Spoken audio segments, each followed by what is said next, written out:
Bonjour à tous, bienvenue sur la matinale vidéo proposée par les équipes de l'incubateur Ad Hoc Sport, qui est portée par l'agence de développement économique de la région Occitanie, l'agence Ad Hoc.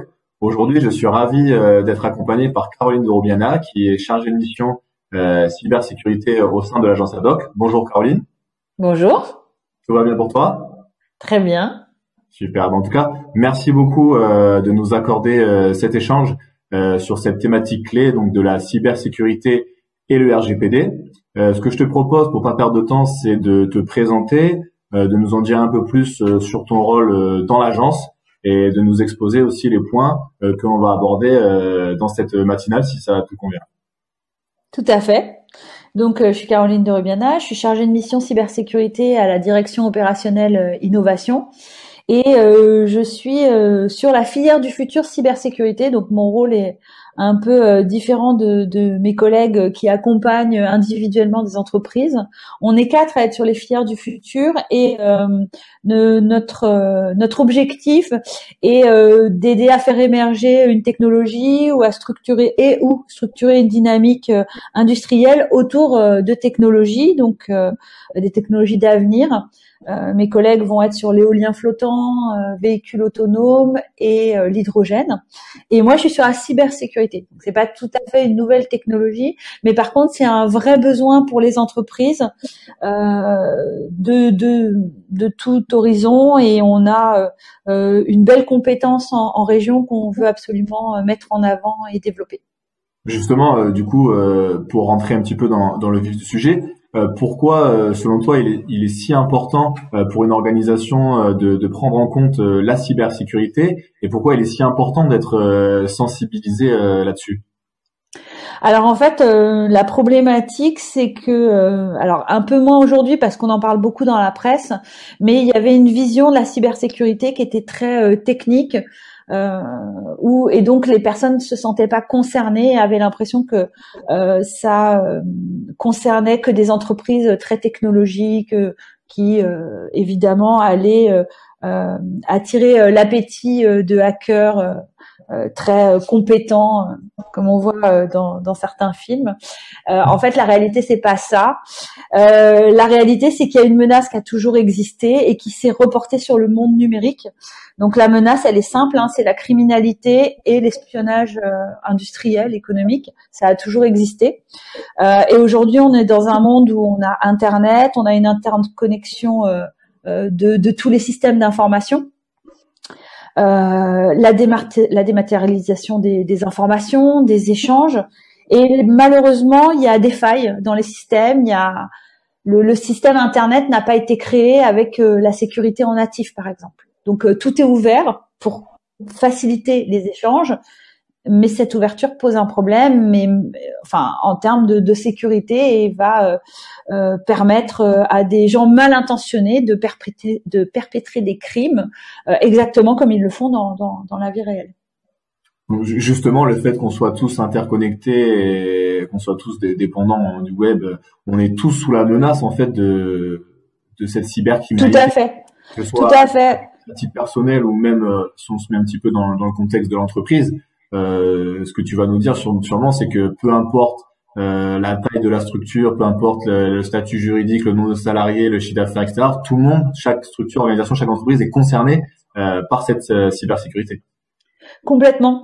Donc c'est ce que je disais tout à l'heure. Donc il y a la notion de criminalité. Donc par exemple, alors bien sûr ça se voit pas tout à fait tous les jours, mais il y a des demandes de rançon. Il y a des gens qui sont enlevés dans le monde.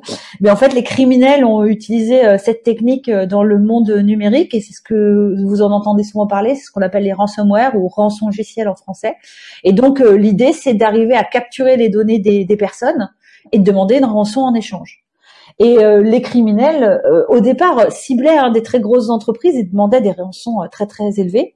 Bien entendu, les grosses entreprises qui ont des moyens se sont un peu plus protégées contre ces actes-là, même si malheureusement ils se font encore avoir.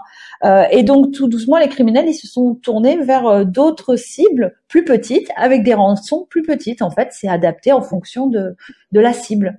Mais l'idée, c'est que si vous avez, 10 000 entreprises qui reçoivent enfin qui ont cette attaque, et si on a juste 1000 qui se font avoir avec une rançon par exemple de 2000 €, bah faites le calcul, ça fait déjà une jolie petite somme. Ça chiffre, oui, en effet. Voilà. Donc pour en revenir au risque, je vous ai affiché le portail du gouvernement sur les risques cyber, et vous avez un peu les 4 menaces qu'on peut facilement retrouver dans la vraie vie, hein. Donc la criminalité, donc vraiment souvent de l'extorsion, de l'escroquerie, l'atteinte à l'image. Ça peut tout à fait arriver dans la vraie vie qu'on cherche à dénigrer quelqu'un, bah c'est la même chose sur Internet. Et il y a des gens qui sont prêts, enfin ça peut être un concurrent qui va chercher à atteindre, enfin donc justement à vous atteindre. On a tout ce qui est partie espionnage, et là évidemment par rapport à tout ce qui est technologie, ou savoir comment le concurrent crée ses propositions commerciales ou des choses comme ça c'est déjà vu. Donc l'espionnage, ça existe dans la vraie vie, j'ai envie de dire, et ça existe aussi numériquement. Alors, souvent, par contre, ça mélange un peu les deux, hein. Et puis il y a le sabotage. Donc ça, c'est quelque chose qu'on connaissait, qu'on imagine moins dans l'espace numérique. Il peut avoir 2 formes. Enfin, à mon sens, première forme, c'est on empêche l'entreprise de fonctionner en bloquant tous ses systèmes d'information, ce qu'on appelle des attaques DDoS. Une autre forme qui est apparue depuis quelques années, qui est liée au fait que les systèmes industriels sont numérisés, eux aussi sont digitalisés, et donc connectés, et donc accessibles. S'ils sont mal protégés, ils sont accessibles via Internet par différents moyens. Et là, on va pouvoir créer pratiquement, enfin, une attaque physique grâce au numérique. Donc, si vous déprogrammez une chaîne de production de voitures, on peut imaginer des pièces auto faites n'importe comment, même des machines qui explosent. Justement, là, on parle un petit peu du monde de l'entreprise. Je suis entrepreneur, je suis CEO d'une start-up, je suis chef d'entreprise. Par quels moyens je peux me protéger de cette cybercriminalité dont tu parles, de cette atteinte à l'image pour ma société, ce sabotage? Quels sont les moyens mis en place? Qu'est-ce que tu pourrais recommander à un chef d'entreprise pour se protéger? Alors, la première chose pour se protéger, c'est de connaître en fait la menace et de s'informer sur les mesures de protection, sur les différentes réglementations, de connaître un peu les entreprises qui sont capables d'apporter une aide sur ce sujet. Donc c'est quelque chose dont j'entends parler depuis longtemps, hein, ce besoin d'information et la problématique d'arriver à accéder à cette information.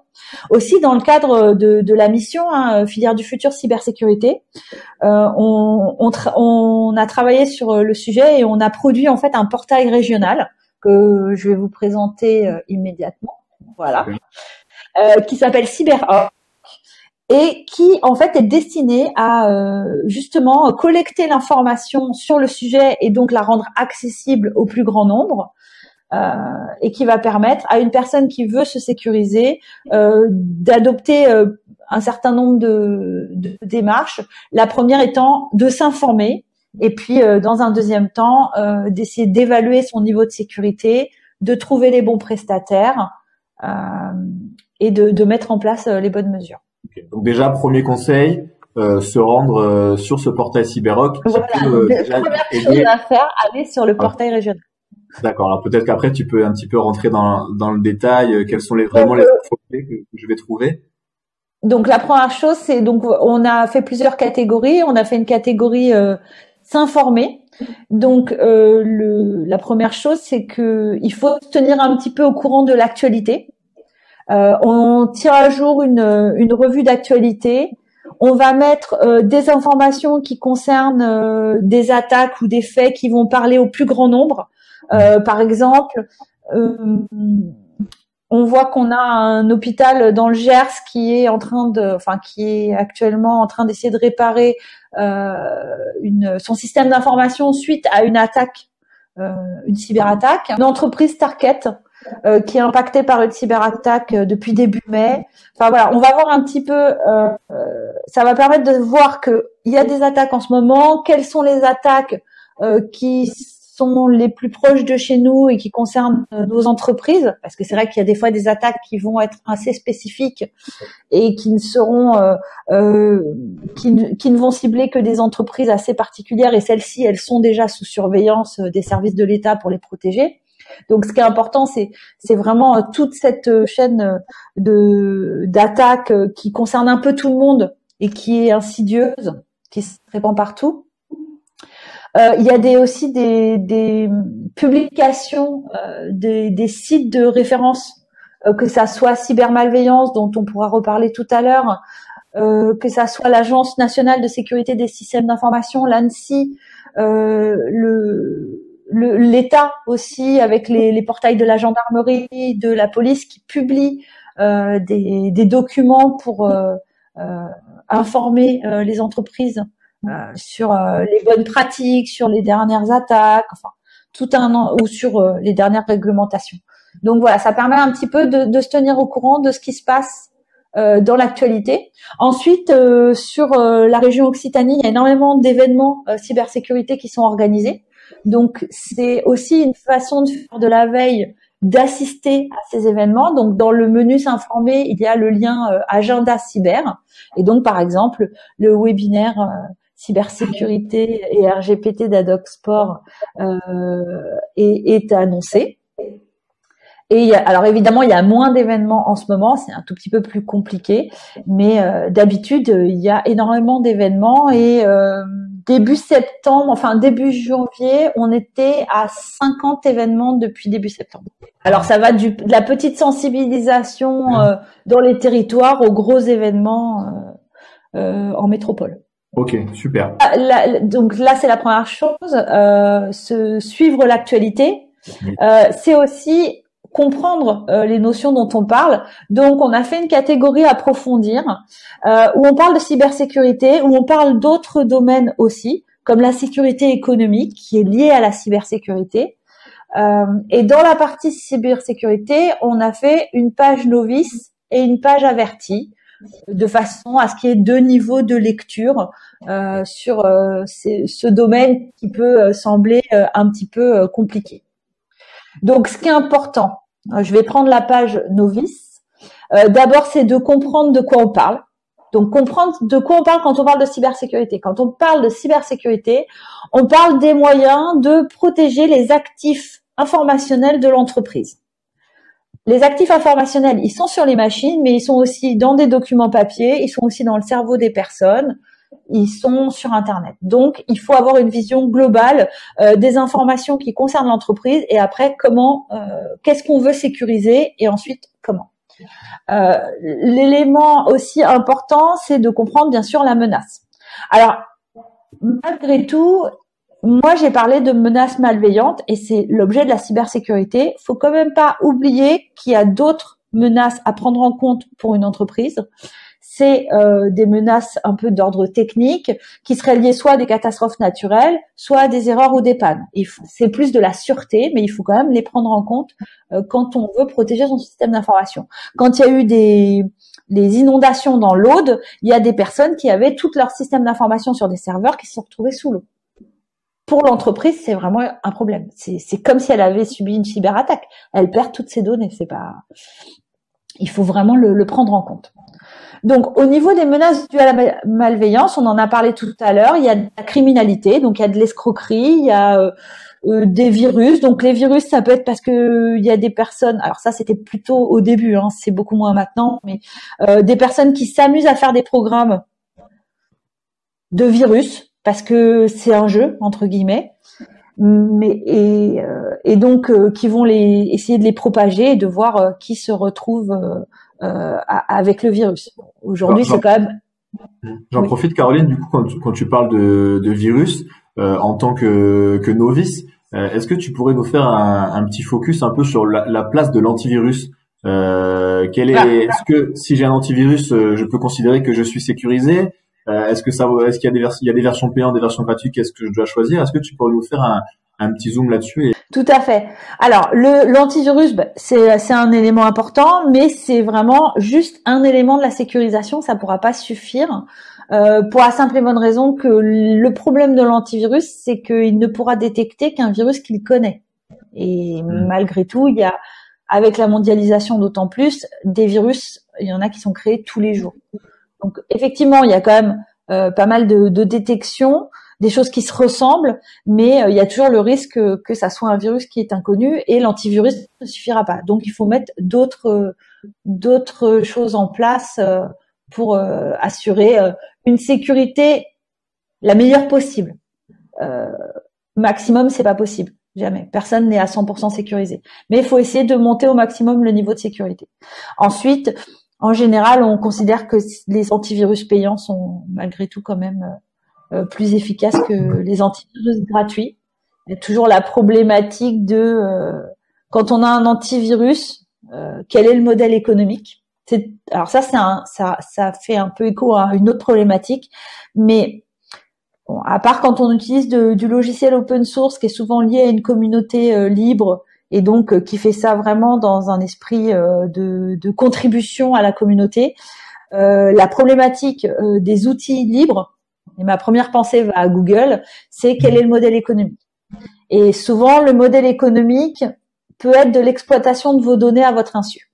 Et il y a eu une problématique avec un antivirus qui en fait revendait des données qu'il collectait lors de la surveillance de la machine. Alors c'était pas des données d'ordre privé, mais c'était des données sur le comportement de la machine et tout. Et malgré tout, ce sont vos données. Vous n'êtes pas forcément d'accord pour qu'on revende ce genre de données. Alors pour en revenir aux menaces, donc il y a les menaces d'ordre criminel, il y a les menaces d'ordre étatique. Alors c'est un peu c'est la nouveauté de notre époque, c'est qu'on est dans un état de cyberguerre. Et les États, c'est vraiment la nouvelle arme et cherchent à se déstabiliser, à perturber d'autres pays, à diffuser ce qu'on appelle les fake news. Comment on peut lutter contre une fake news? Comment on peut se protéger là-dessus? Malgré tout, c'est pas forcément évident. L'important, c'est de s'informer. Bon, on a quand même en France des médias et des organes d'information qui sont libres. Et après, il faut recouper l'information. Si vraiment on se pose des questions, il faut recouper l'information, mais il faut surtout se baser sur les sites officiels et les médias officiels. Et puis la dernière menace, qui est une menace importante et que les gens oublient énormément, c'est la menace interne.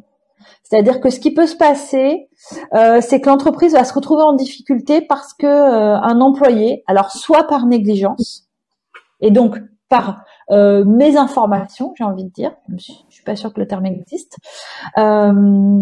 soit par malveillance parce que il y a eu un problème en interne, il est mécontent, il veut se venger de son employeur, il peut avoir une action sur le système d'information qui peut être très préjudiciable à l'entreprise. De la sécurité, c'est elle a donc on a plusieurs domaines qui doivent être pris en compte par l'entreprise. Donc il y a la sécurité réseau, donc qui accède à son système d'information via le réseau informatique. Il y a la sécurité des postes de travail, donc on parlait d'antivirus. Donc on voit bien que la sécurité, elle peut pas se réduire à l'antivirus. L'antivirus pourra pas empêcher l'employé d'avoir un mauvais geste sur le système d'information. Là, clairement, la façon de se protéger d'une telle action, c'est d'avoir une vision de qui fait quoi sur le système d'information, d'avoir informé les salariés sur la façon d'utiliser le système d'information. Donc, on est plus sur des mesures organisationnelles. Et effectivement, quand on envisage la sécurité d'une entreprise, on va l'envisager de façon technique, donc avec de la sécurité réseau, de la sécurité des postes de travail, de la sécurité applicative, mais on a aussi une approche sécurité organisationnelle.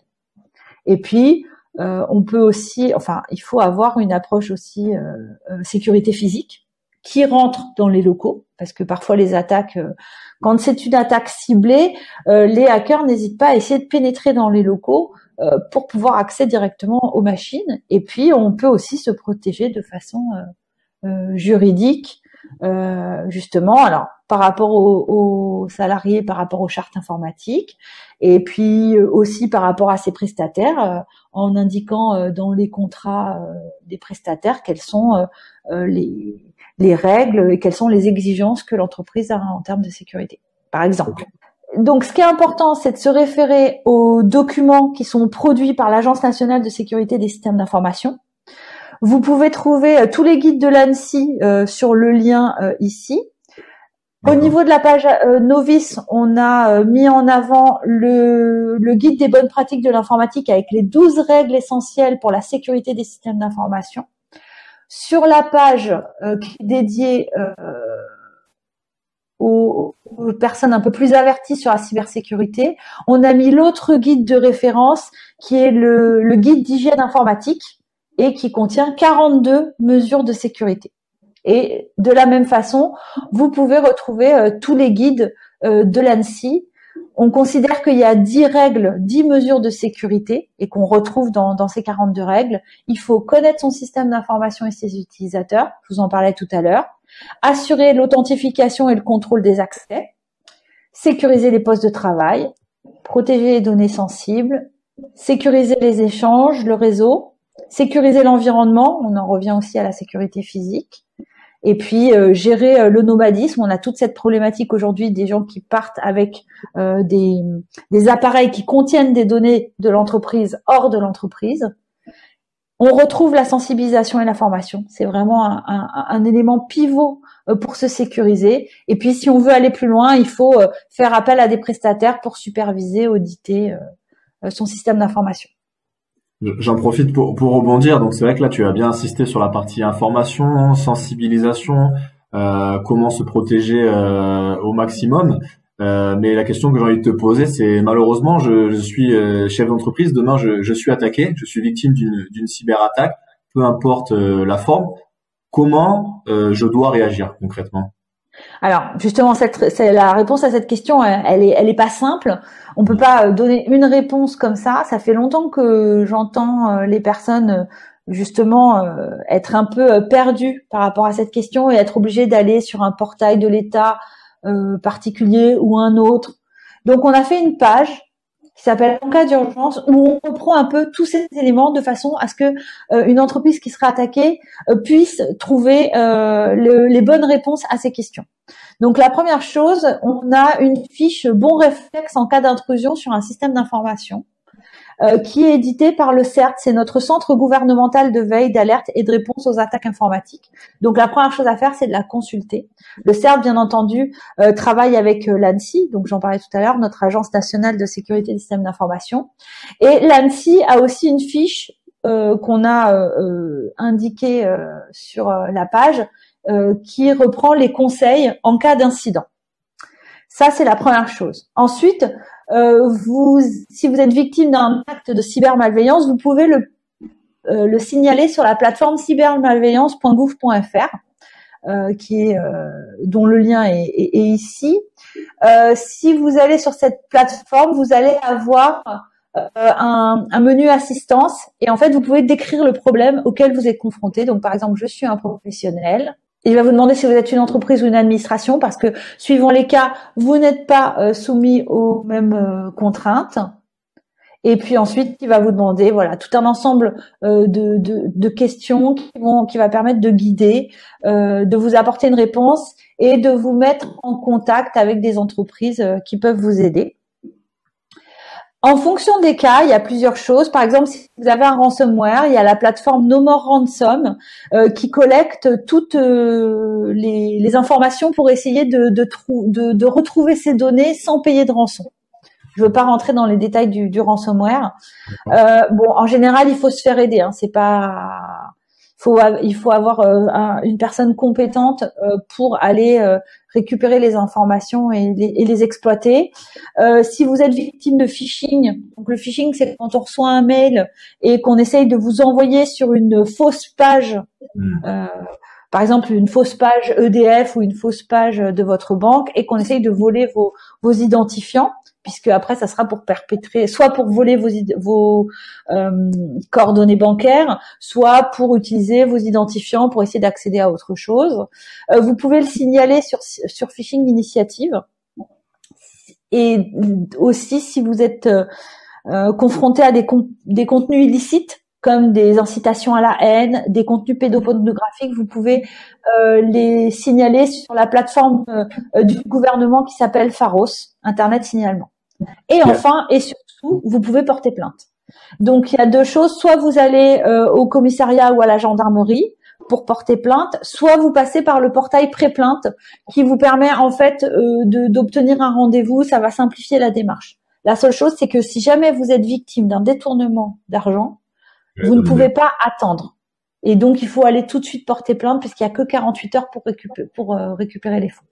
Oui, parce que j'imagine que s'il y a envoie un virement frauduleux ou une perte financière directe sous la panique, j'imagine qu'on va plus prendre le réflexe, non, d'appeler directement la gendarmerie ou se déplacer. Mais il le faut surtout. Il faut surtout pas attendre parce que il se trouve que la réglementation internationale fait que on a 48 heures pour bloquer un transfert de fonds. Après, on peut plus les récupérer. Ce qui est très important et qui est actif depuis le mois de mars 2020, au niveau de la gendarmerie, il y a une brigade numérique et en fait, on peut les contacter en direct. Depuis le mois de mars 2020, il y a un chat qui a été ouvert. Donc, eux aussi peuvent vous apporter de l'information. Ensuite, comment je redémarre mon activité? J'ai été attaqué, bon, c'est réglé, j'ai limité peut-être la perte. Alors, c'est une question intéressante. En fait, reprendre son activité si ça n'a pas été préparé avant, c'est compliqué.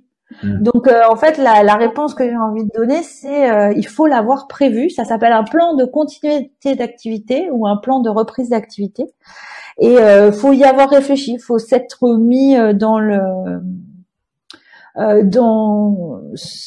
s'être imaginé dans cette situation et voir qu'est-ce qui va bloquer, si j'ai plus de système d'information, comment je peux récupérer mes informations, est-ce que j'ai des sauvegardes, est-ce que j'ai des prestataires qui peuvent prendre le relais. Enfin voilà, faut se poser ces questions-là. Tu penses qu'aujourd'hui les entreprises, elles le font ça, elles s'imaginent, elles simulent un cas d'attaque, elles se mettent sous l'hypothèse qu'elles peuvent être attaquées? Alors, il faut savoir que les entreprises qui ont beaucoup de salariés ont quand même des obligations d'avoir une politique, ce qu'on appelle une politique de sécurité du système d'information, une PSSI. Sur le site de l'ANSSI, vous allez trouver une documentation pour faire sa PSSI justement. Il y a même la PSSI de l'État qui est accessible, qui peut servir d'exemple. Mais souvent, les petites entreprises ne s'astreignent pas à faire une PSSI. Dans la PSSI, le plan de continuité d'activité doit obligatoirement être prévu.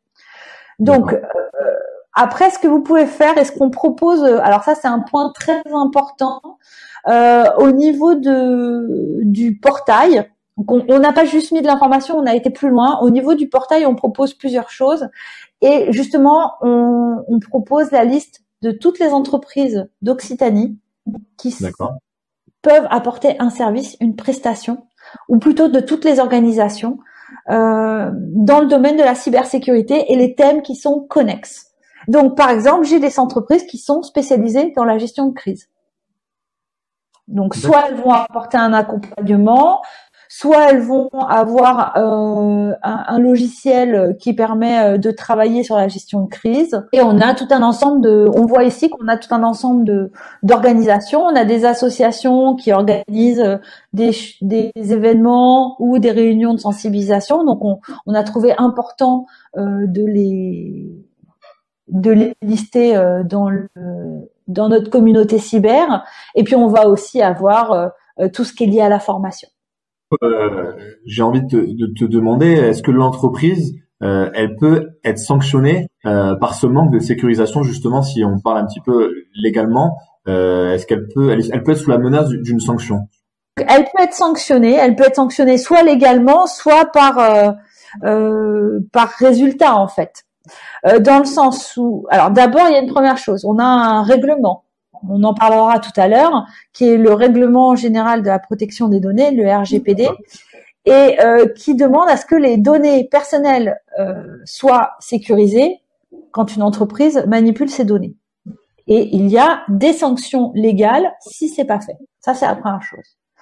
Ensuite, l'entreprise peut être sanctionnée tout simplement dans le sens où elle va, quand on a une cyberattaque, on peut porter plainte, on peut monter un dossier. Il y a des experts judiciaires qui ont cette spécialité. Il y a des avocats. D'ailleurs, j'en profite pour afficher un peu la page avec qui leur est dédiée.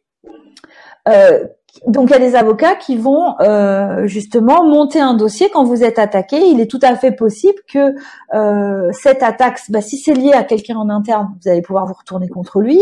Si c'est lié à un concurrent, on a vu des cas d'attaque qui avaient été effectivement perpétrés par des hackers à l'autre bout du monde, sauf que ces hackers, on n'en a pas parlé, mais ont été mandatés pour faire l'attaque par un concurrent qui est bien sur le sol à côté de chez vous.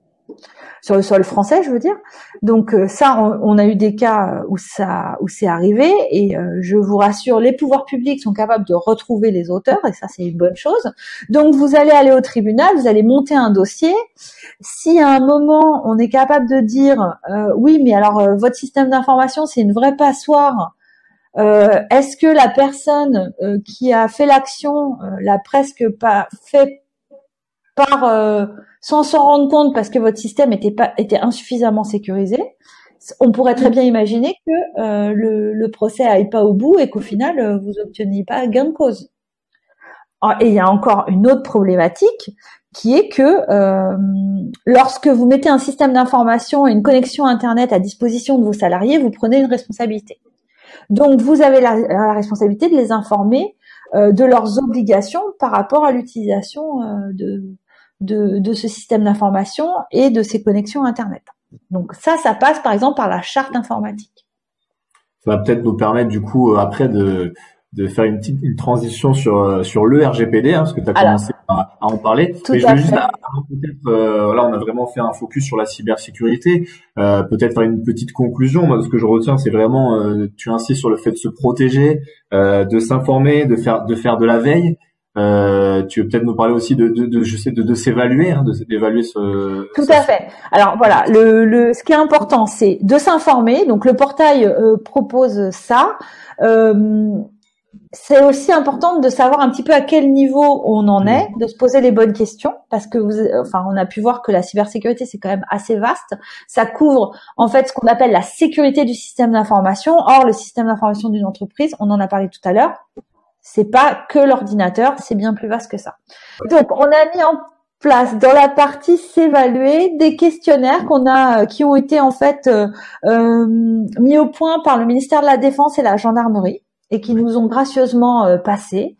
Donc, ces questionnaires ne sont pas sous une très jolie forme, mais parce qu'on a voulu garantir la sécurité, ils sont dans un système un petit peu à part du portail. C'est pour ça. Donc, vous pouvez vous évaluer avec ces questionnaires pour avoir un petit peu une vision de votre niveau de maturité en termes de sécurité du système d'information. On a décliné ce questionnaire sur trois organisations. On a l'organisation où l'entreprise a un système d'information, a tous les responsables qui sont capables de savoir de quoi on parle, de mettre les bonnes méthodes, les bonnes techniques, les bonnes mesures en place. Donc on a appelé ça, vous avez une structure dédiée avec un responsable de l'informatique en interne. Donc ceux-là savent quand même ce qu'il faut faire, mais on a quand même gardé cette évaluation. Et on l'a décliné pour une entreprise qui, en fait, confie son système d'information à un prestataire, et c'est le prestataire qui va s'assurer que ce système d'information est bien géré et sécurisé. Donc, c'est important que l'entreprise, elle se pose quand même des questions par rapport à cette gestion de son système d'information. Et puis, elle a quand même des obligations, même si son système d'information n'est pas chez elle. Et puis, il y a toutes ces entreprises qui n'ont pas de système d'information dédié. On peut imaginer une start-up, il y a 2-3 personnes, il y a 3 ordinateurs. Il n'y a pas une infrastructure avec un firewall, avec un réseau dédié, etc. Il va y avoir 3 ordinateurs. Pour autant, il y a quand même un système d'information qui est réduit à ces 3 ordinateurs, peut-être à un système de cloud ou des choses comme ça, quoi. Donc c'est important de se poser quand même des questions parce que cette entreprise, elle peut quand même rencontrer des problématiques. Et si on reprend les chiffres de la région Occitanie, alors qui datent de 2015, mais on peut imaginer qu'on est à peu près dans ces proportions-là, on a à peu près 700 000 entreprises sur le territoire. Il n'y en a que 250 000 qui ont à peu près, qui ont des salariés. C'est-à-dire qu'on a 450 000 entreprises qui n'ont pas de salariés. Donc, on se retrouve avec des gens qui sont tout seuls ou à deux en co-gérance ou des choses comme ça. Les 60% sont dans le tertiaire, sont dans du service à l'entreprise. Donc, ce sont des gens qui vont manipuler des données, qui vont peut-être manipuler des données d'autres entreprises, donc qui prennent une responsabilité et qui sont tout seuls et donc qui n'ont pas de directeur du système d'information pour leur donner des conseils. Donc, c'est très important qu'ils s'évaluent et qu'ils soient attentifs sur les questions de sécurité. C'est bien cette cible-là qu'il faut vraiment sensibiliser et alerter sur toute ces problématiques de cybersécurité et RGPD. Sensibiliser, alerter et puis surtout donner des pistes de travail et des solutions. Et c'est un peu l'idée des pages novices et avertis pour pouvoir s'y retrouver. En tant que novice, quand on entend cybersécurité, on pense directement à la RGPD. Alors est-ce que si je suis sécurisé, je suis forcément RGPD et comme tu le dis compliance? Pourquoi on fait souvent ce lien? Comment tu le différencies toi en fait? La réponse c'est non. Alors en fait, effectivement, beaucoup de gens associent la cybersécurité ou la sécurisation des données au RGPD. C'est pas faux. Il y a la volonté au sein du RGPD que lorsqu'on manipule des données personnelles, on s'assure que on sécurise, mais ça n'est qu'un petit bout en fait. Ce n'est pas l'esprit du RGPD. On a d'ailleurs fait une publication sur le portail qui concerne le RGPD justement pour expliquer tout ça. Donc d'abord, la première chose, le règlement européen, le RGPD, n'est pas un règlement qui est apparu du jour au lendemain, le 27 avril 2016. C'est un règlement qui s'inspire totalement de la loi informatique et liberté qui existait en France. Donc c'est vraiment la France qui est un petit peu la source de ce règlement. Et cette loi, elle existe depuis 1978. Donc c'est pas complètement quelque chose de récent.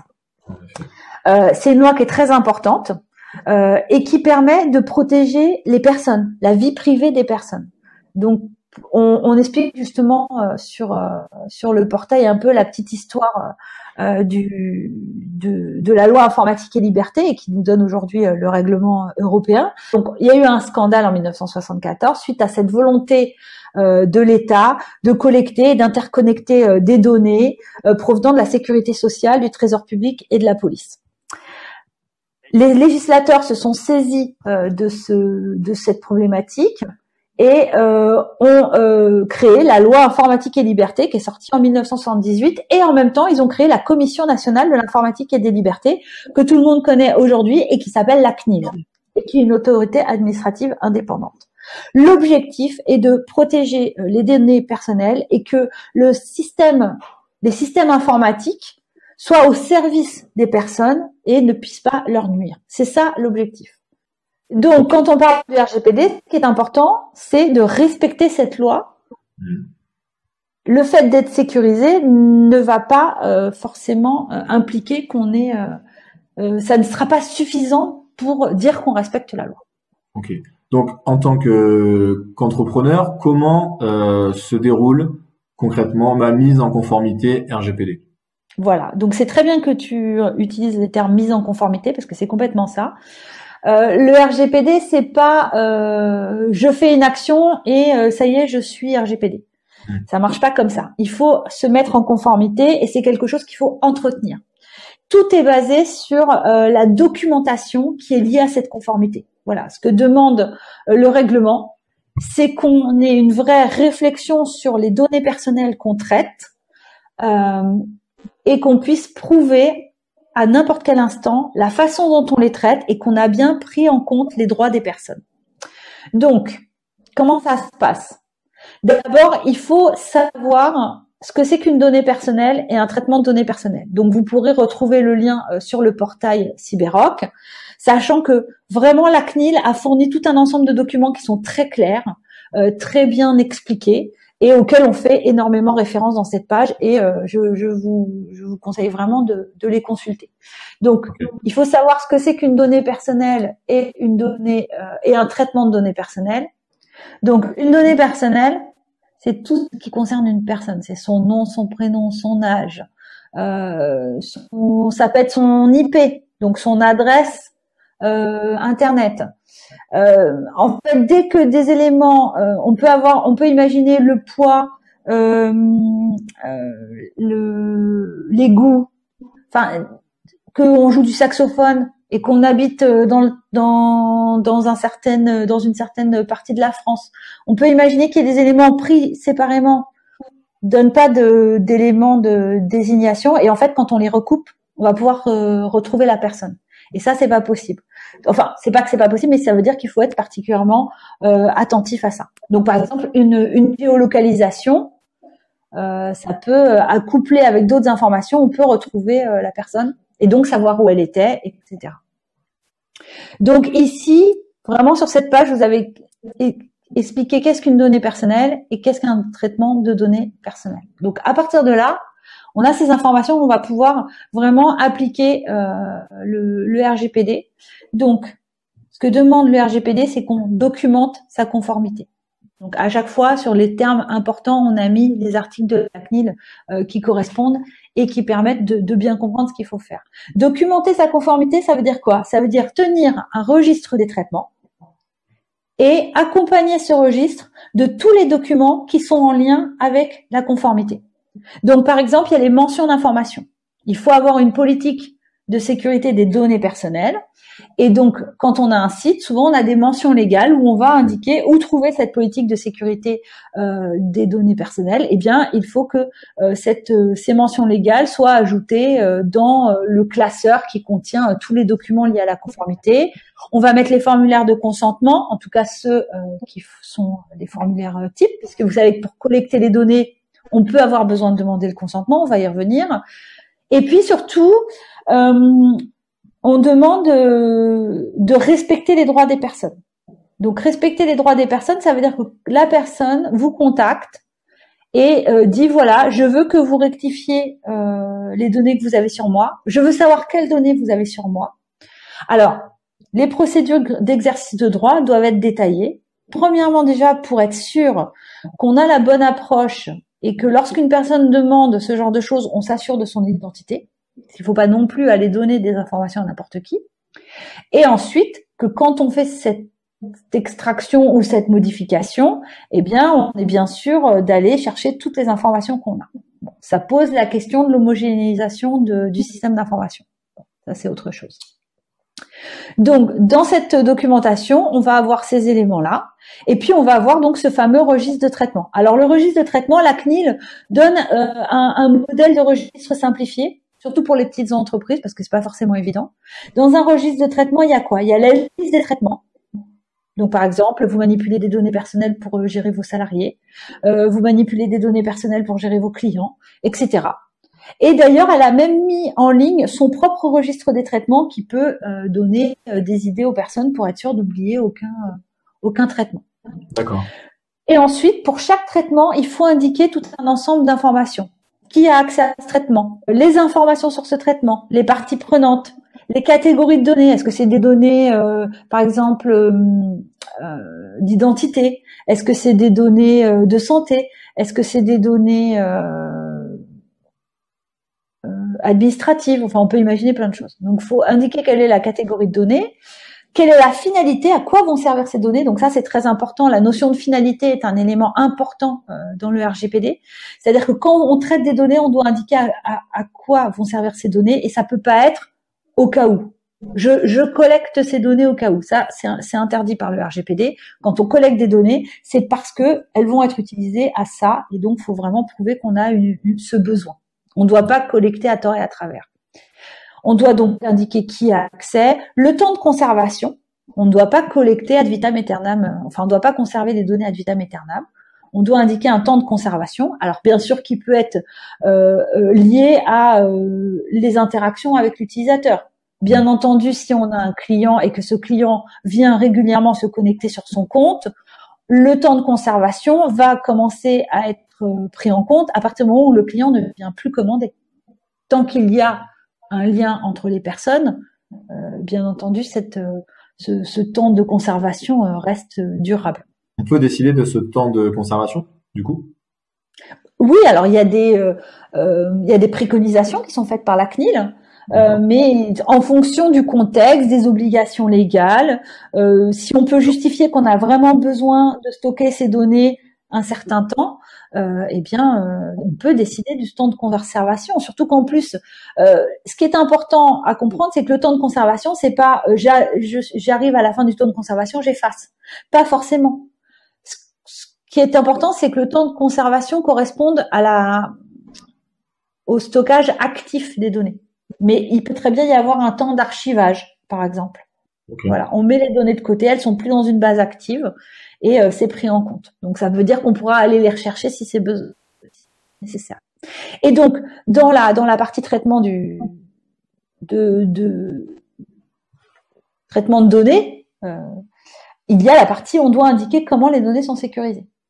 C'est là où on va indiquer comment les données sont sécurisées. Mais on voit bien que la sécurisation, même si elle est très importante, à partir du moment où on traite des données personnelles, on doit s'assurer qu'elles sont sécurisées. Par rapport au RGPD, on voit bien que c'est pas ça l'essentiel pour respecter la conformité. Un autre point important, c'est que lorsque on collecte de la donnée, on doit être sur une base légale. Cette collecte doit s'appuyer sur une base légale, ce qu'on appelle l'ICIT. Et cette base légale, il y en a 6. Vous les retrouverez aussi sur le site de la CNIL. Il y a le consentement. Donc, vous allez demander à une personne, est-ce que vous voulez bien que je collecte vos données? Mais on ne doit pas demander le consentement dans tous les cas, parce que sinon, ça serait très compliqué. À partir du moment où il y a un contrat, il n'y a pas besoin de demander le consentement. Et donc, on va se baser sur la base légale du contrat pour collecter les données. On va trouver d'autres bases légales, l'obligation légale. Par exemple, pour un employeur qui a besoin d'informations pour la sécurité sociale de son salarié, c'est une obligation légale. L'intérêt légitime, la sauvegarde des intérêts vitaux et l'intérêt public. Et alors, donc en fait, ce sur quoi je voulais terminer, 2 choses. Premièrement, il y a une notion de données sensibles qui est très importante, qui est indiquée aussi sur la page. Les données sensibles, ça va être les données de santé, les opinions religieuses, les opinions politiques. En fait, des données qui, si elles sont divulguées, pourraient être porter préjudice à la personne. Et quand on manipule, si jamais dans le traitement on s'aperçoit qu'on est obligé de manipuler des données sensibles, il va falloir faire une analyse d'impact pour identifier vraiment si on respecte bien tous les critères pour garantir la sécurité et la protection de la vie privée des personnes. La CNIL a mis en ligne un outil open source qui s'appelle PIA pour faciliter la conduite et la formalisation des analyses d'impact. Et enfin, dernier point, la CNIL a créé un MOOC qui s'appelle l'atelier RGPD, qui est vraiment très très bien fait et qui permet vraiment de comprendre tous les éléments et comment on répond aux différentes questions qui sont posées par la documentation de la conformité. Donc Caroline, si je reprends un petit peu, on a beaucoup parlé de cybersécurité, on a fait un focus sur le RGPD qui est très important. Je suis en train de me dire tu as parlé aussi de l'importance de faire de la veille. Et aujourd'hui, on est en plein contexte de la crise Covid-19. Alors, comment tu pourrais faire le lien un petit peu entre ce contexte inédit de crise Covid et les actus cyber? Comment tu pourrais nous connecter un petit peu les 2 sujets? Les 2 sujets sont totalement connectés puisque il faut savoir que les hackers ou les pirates font feu de tout bois et particulièrement pendant cette crise du Covid, on a vu tout un ensemble d'attaques fleurir que vous pouvez retrouver sur la revue d'actualité, que ça soit des escroqueries au niveau des pharmacies. On n'a pas eu l'occasion d'en parler, mais il y a une attaque qui consiste à se faire passer pour un fournisseur en faisant en tentant de faire changer le RIB en passant justement par le mail. Donc on considère que c'est des attaques qui passent par le numérique et on en a vu énormément. Alors des faux sites de vente de gel hydroalcoolique, etc. Donc il y a eu une recrudescence des cyberattaques pendant la crise. Et en fait, on a fait une page à la demande en plus de la gendarmerie, de l'Agence nationale de sécurité des systèmes d'information. On a fait une page pour informer les entreprises dans ce contexte qui était vraiment spécifique. Donc, vous avez le bandeau sur le portail qui s'appelle Cellule de crise Covid-19. Et on a repris, donc on essaye de lister les attaques qui sont vraiment spécifiques à la crise. Donc là, il y a la presse notait une explosion des arnaques début mai. De plus en plus de signalements sur la plateforme cybermalveillance dont je vous ai parlé tout à l'heure. Voilà, on va noter un peu toute l'actu. On va aussi éditer les alertes que nous remontent soit le portail cybermalveillance, la gendarmerie, la DGSI, la Fédération française des banques, etc. On en a des nouvelles d'ailleurs à ajouter. Il y a des entreprises de la région Occitanie qui proposent leurs services gratuitement.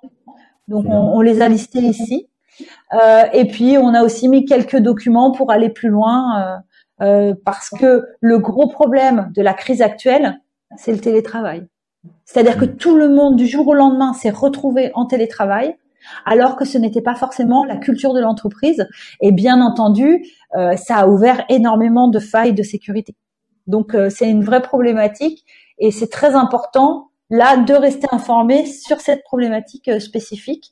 Et on est d'ailleurs en train de préparer une campagne de communication à destination des entreprises par rapport aux bons gestes de sécurité dans ce contexte particulièrement sensible.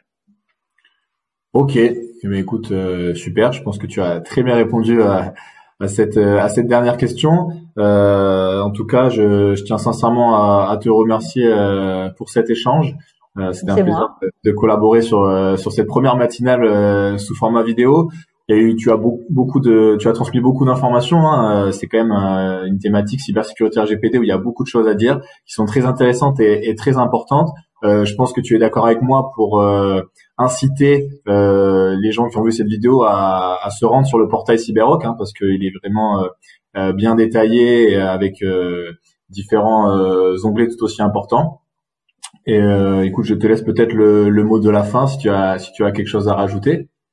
Ben non, mais j'étais ravie de présenter le portail et puis j'espère surtout qu'il va pouvoir apporter une aide et des solutions aux entreprises qui sont en train qui cherchent à s'informer. J'insiste sur le fait que plus une entreprise est jeune et plus, c'est vraiment le bon moment pour mettre en place la cybersécurité, toutes les procédures et la dynamique, que cette dynamique soit vraiment intégrée dans la culture de l'entreprise. Parce que quand on est avec des entreprises avec 200 salariés, il y a plein de procédures qui sont déjà en place et que d'un coup on demande aux gens d'intégrer une culture de sécurité, c'est beaucoup plus compliqué. Si c'est fait à la base, à la création de l'entreprise, si c'est dans les statuts, si c'est dans l'approche juridique, si c'est dans l'approche organisationnelle, ça va vraiment être un plus pour l'avenir. Et le deuxième point, c'est de vraiment ne pas hésiter à nous contacter à l'adresse cybersécurité@agence-adoc.com. Si vous avez des questions, si vous trouvez qu'il y a des pages qui ne sont pas pratiques ou des informations qui ne remontent pas bien, ou des suggestions d'ajout, à ne pas hésiter à nous les faire parvenir. Merci beaucoup Caroline et je te dis à très vite.